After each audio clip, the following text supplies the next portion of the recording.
Okay, we want to select what we want to affect. In this case, we have a duck against a slightly blurry background. If I use the magic wand tool and go out and click someplace, it just randomly picks tones that are fairly close to each other, but it's really not too helpful.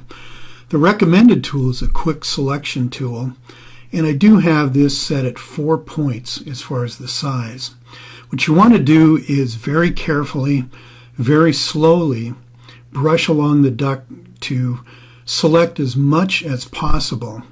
But once again, don't go too fast because it'll end up selecting too much. Slowly, carefully. And you can see at this point it's doing a fairly good job. And in a minute here we're going to zoom in as we need to look closer at the edges.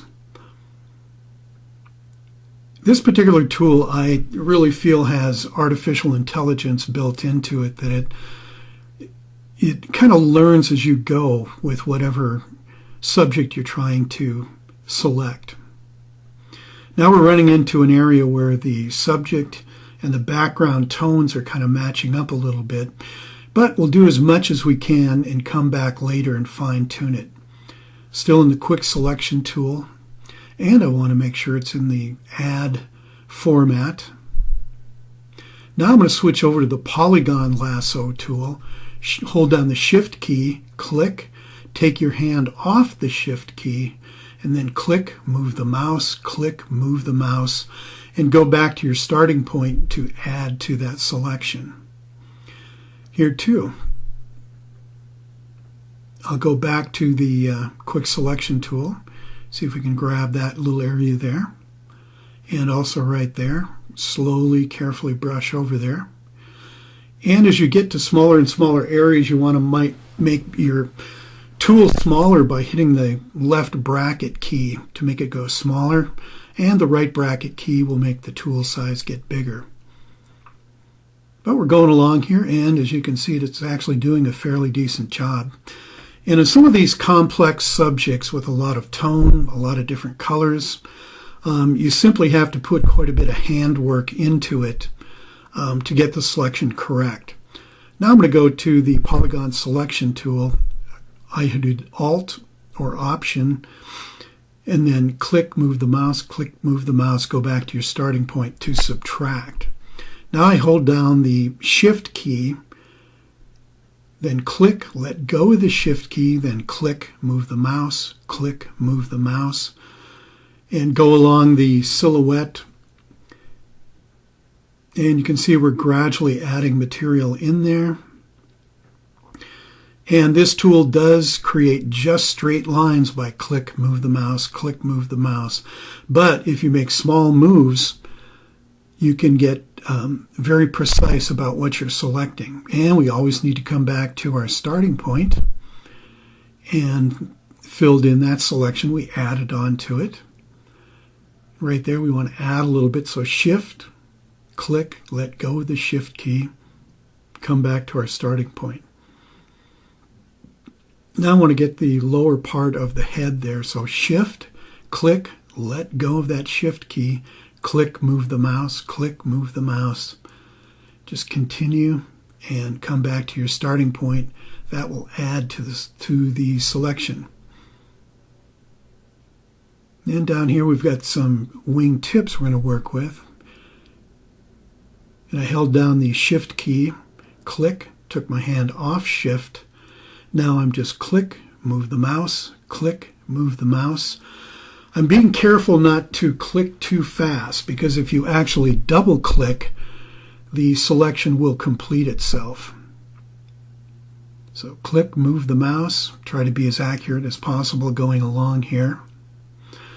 In reality, I would probably go just a little bit more slowly and a little bit more accurately, but just so this video doesn't take too long, moving it along pretty good.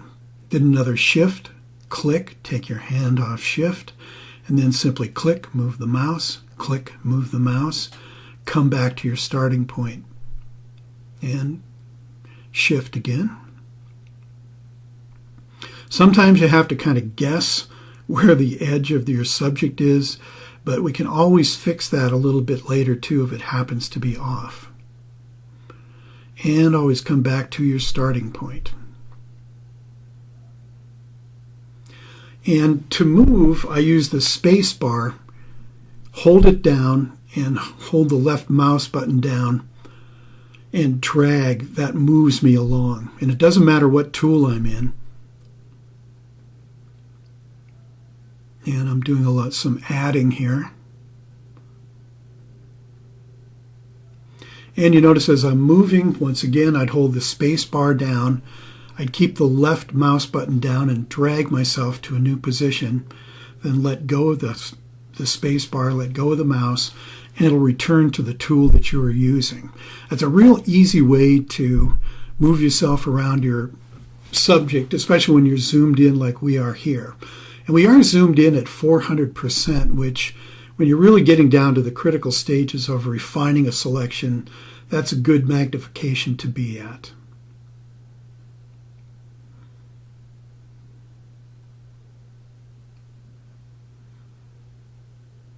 Then I want to take something out there, so Alt, click, let go of Alt, come back to my starting point to subtract that out.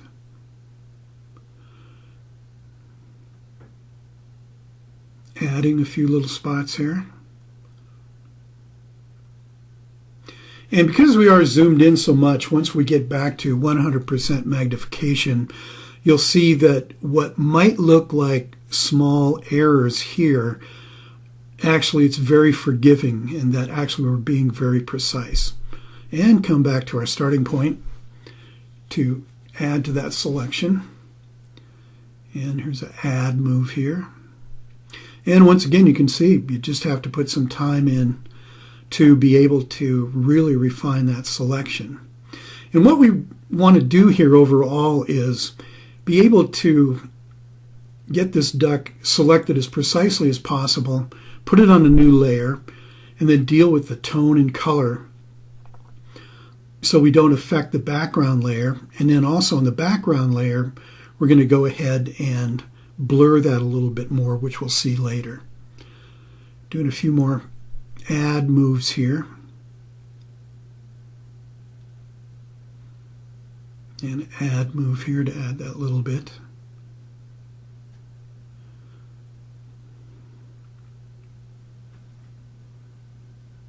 So now we're stepping out and looking at it, and went up to the select menu and I went to save selection. I'm going to name that duck. Control D, I'm going to deselect it. We're going to pretend it's the next day. Go up to the select menu, load selection. Under channel, we'll find duck. And there's our work. So we can save complex selections so we don't have to redo them again. I'm going to get rid of these couple extraneous layers here. So we just have one layer with the duck selected. Control J, I put that duck on a new layer. And before I do that, I'm actually going to go to Select Subject, and I'm going to smooth that selection out just a little bit. I'm going to feather it a little bit, which gives it just a bit of a blurred edge. And just put a little bit more contrast on there. Okay, now I'm going to go ahead, after refining that selection, Control J, copy that duck to a new layer. And just to show what the duck is, I'm going to fill that with green so we can see exactly what was selected of that duck. Got rid of that green layer. We're on the duck layer. I'm going to go to the filter menu, Camera Raw filter, which if you're familiar with Lightroom, that's very similar. I'm going to pull the shadows out so I can get a little bit more detail out of the shadows.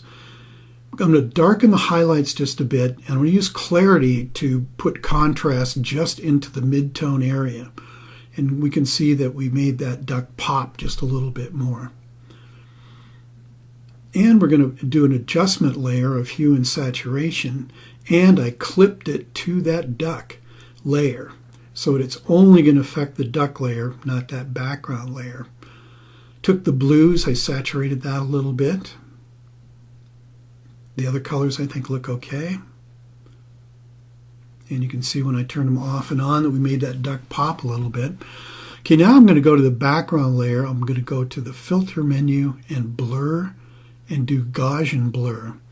Now the last time I used it, I used it at a very blurry number, so I'm going to back that off to 0. And what I want to do is simply blur the background a bit more to bring the duck out, to make it stand out just a little bit more. And there we go.